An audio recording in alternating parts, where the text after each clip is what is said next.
Hello Capricorn, and welcome to your new moon lunar cycle insight video for the cycle beginning with the new moon in Aquarius on the 4th of February. So this is a really nice lunar cycle. We have a lot more expansion, a lot more forward movement happening at this time. This can be a real time of reclaiming our vision and building the new after such an intense period of deconstruction, that's been going on in your sign. In particular, last month, we know that you are undergoing deep transformations, as we've talked about in many of the previous videos, Capricorn, with Saturn and Pluto coming together in your sign this year. And also the South Node transiting there, and we will be coming up to more eclipses on the Cancer Capricorn axis as we head into June and July as well. So it's an intense time. So this month can really be a spot of ease, a spot of clarity for us to begin to see where we are going to,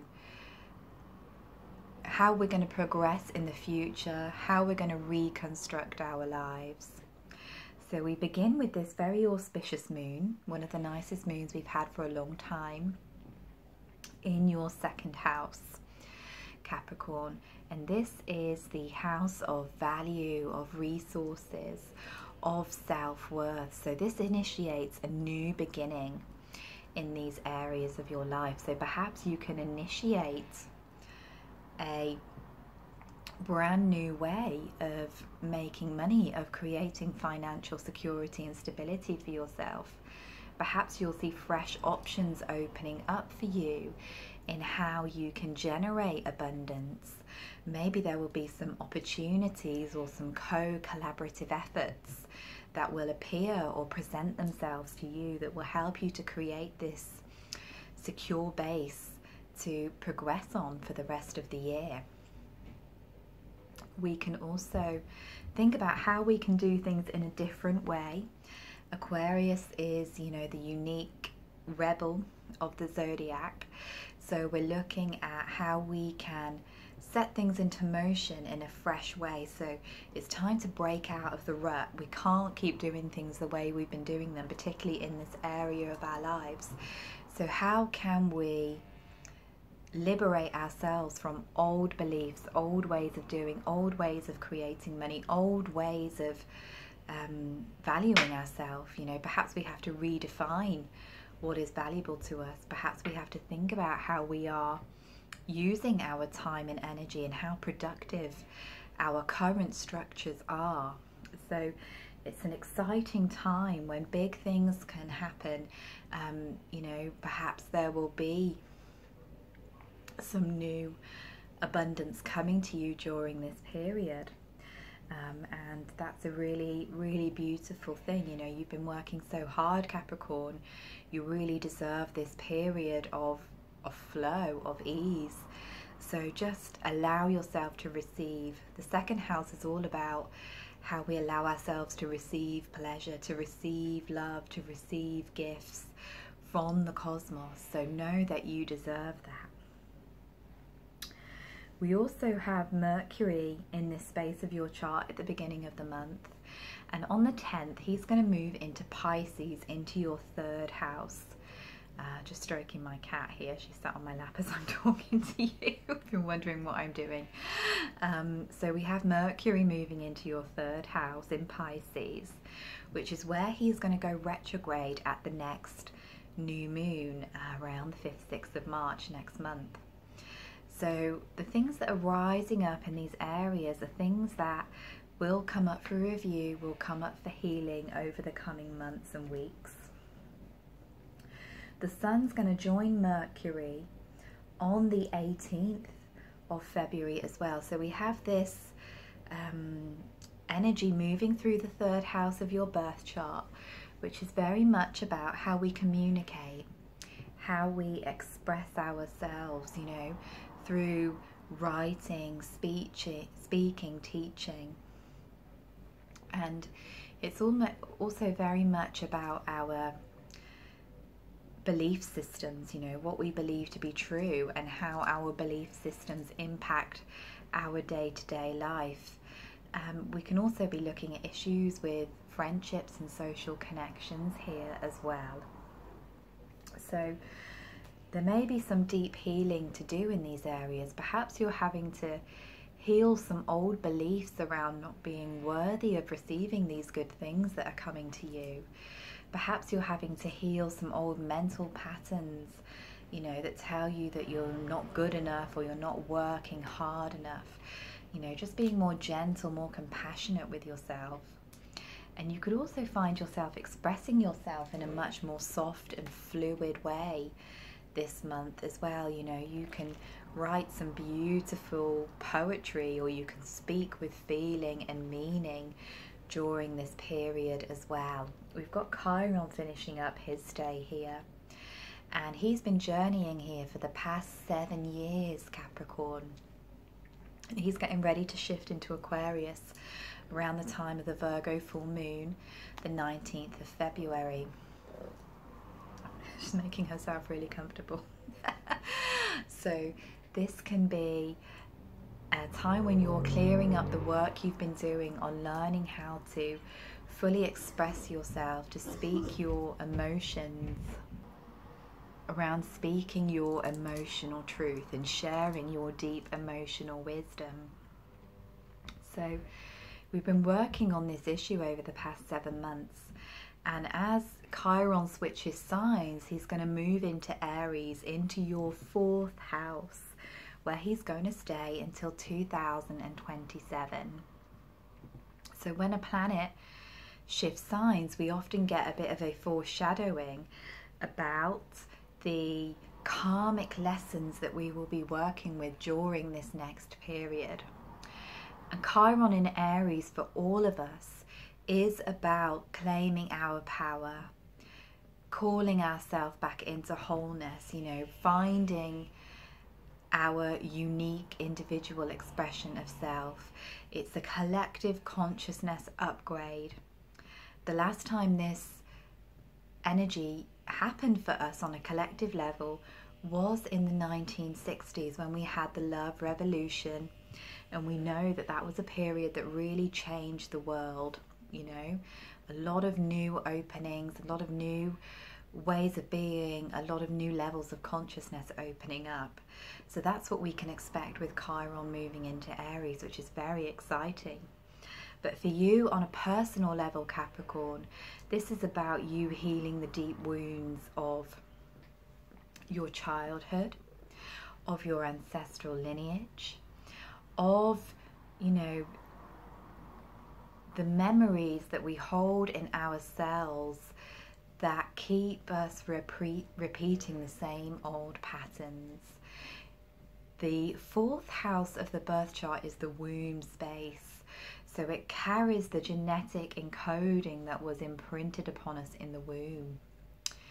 And it carries the energy of our ancestors, of our ancestral lineage. So some of these patterns are helpful, some of them are not so much. So we're really going to be diving deep into thinking about these programs and how they are impacting our life, and also our ability to take care of ourselves. The 4th house is the house of the mother, like I say, the house of the womb, the house of the moon in Cancer. So it indicates how we nurture ourselves.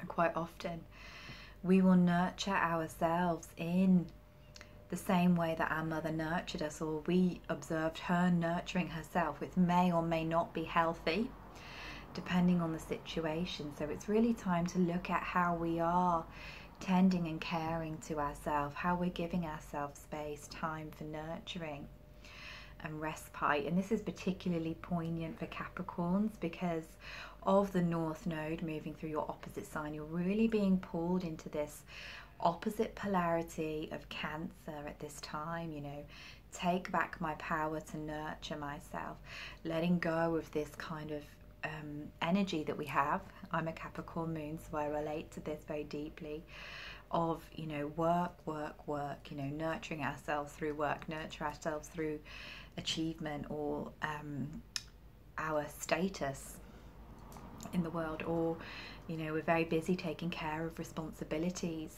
for the rest of the world, for everybody else, probably particularly our family. And this Cancer North Node says, no, come on, you need to utilize some of that energy to take care of yourself, to take care of your own needs, to nourish your own soul. So this is a theme that is going on, and we will notice it around the time of that Virgo new moon, the 18th, 19th of February, as Chiron makes his transition. He was in Aries for a little bit last year, between April and September, so we might have already had a little bit of a taster of what this healing journey might be. So we can reflect on that too. So as I said, we've got these planets going on in your third house, you know, encouraging this emotional expression, encouraging you to share your words, to write, to be creative in your expression of self. And on the 19th, we have this Virgo full moon coming into opposition in your 9th house. And this is the house of higher learning, of spiritual wisdom. It's the Sagittarius house, you know, the expansion of consciousness, the big vision, and very similar to Aquarius in this way. You know, both of these signs are quite visionary.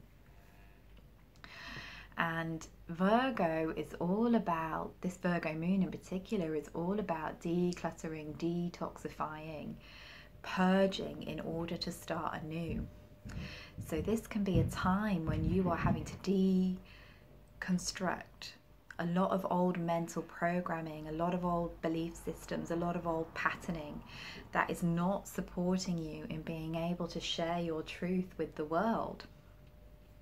Perhaps there are some spiritual organizations that you're involved with, some circles, some communities that are no longer resonating with you and need to be let go of. Perhaps you've got some toxic, indoctrinated beliefs. You know, this house can also deal with religion as well, and, you know, the programming that we receive from the world and religious figures in particular. When we were growing up, you know, we were all affected by that on some level, whether we were, you know, raised in a particular religion, or whether it's just, you know, filtering down through our consciousness. But either way, this can be a time of really purifying those old beliefs. And although this can sound quite simplistic, you know, when we change our beliefs, we really do change our life, because our perception changes. If we let go of a belief of being, you know, a miserable sinner or being unworthy in some way, then that can have a huge impact on our general outlook and our well-being and our ability to, you know, do the second house stuff of owning our value and manifesting the life that we truly desire to live.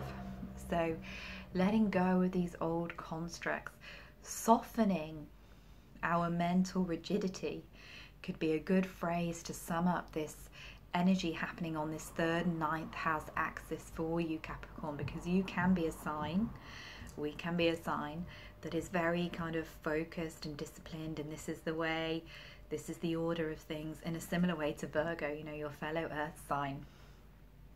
So maybe we need to let go of some of that and soften into Pisces, you know, just trust, just surrender. We don't need to plan everything. We don't need to know everything. We don't need to be perfect at everything. So we will be feeling this wave of energy, you know, perhaps more on the mental level than the other signs. But also, you know, there is that emotional edge as Chiron charges into that 4th house of Aries as well. So a lot of really looking at the roots, you know, what are the roots of my practices of self-sabotage? What are the roots of me holding back my emotions, holding back my words? What are the root causes of me feeling like devalued or unworthy in some way? And how can I change that? And also we can think about what is nurturing to me? What does nurturing myself feel and look like? Because quite often, you know, for us, nurturing ourselves can think, oh, you know, I'm just gonna take a break today, or I'm gonna treat myself to this piece of cake, or I'm gonna watch Netflix. But is that really feeding our soul? Is that really bringing us peace and rest?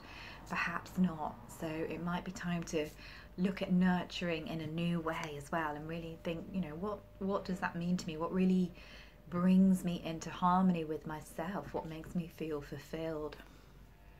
So I'm going to pick a card for you, Capricorn, from the Sacred Rebels deck by Alana Fairchild.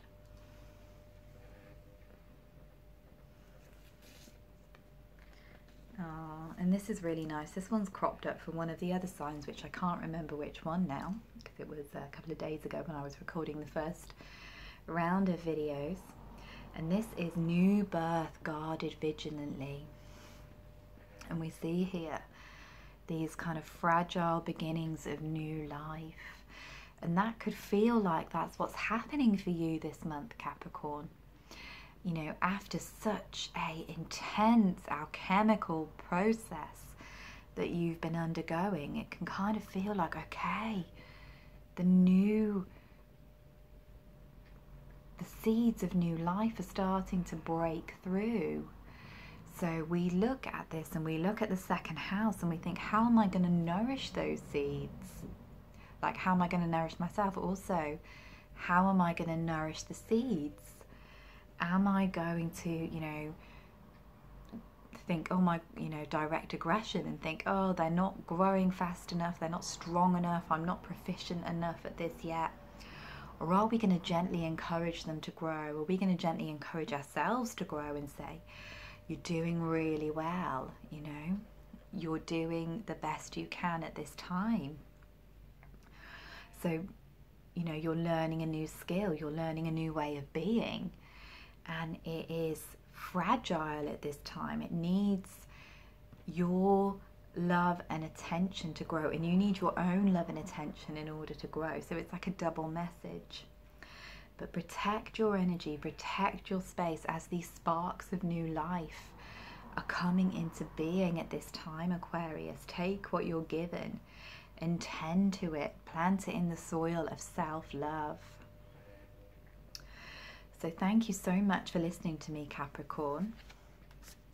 And if you wish to connect with me further, you can click the links below. I'm sending you so much love for this amazing lunar cycle.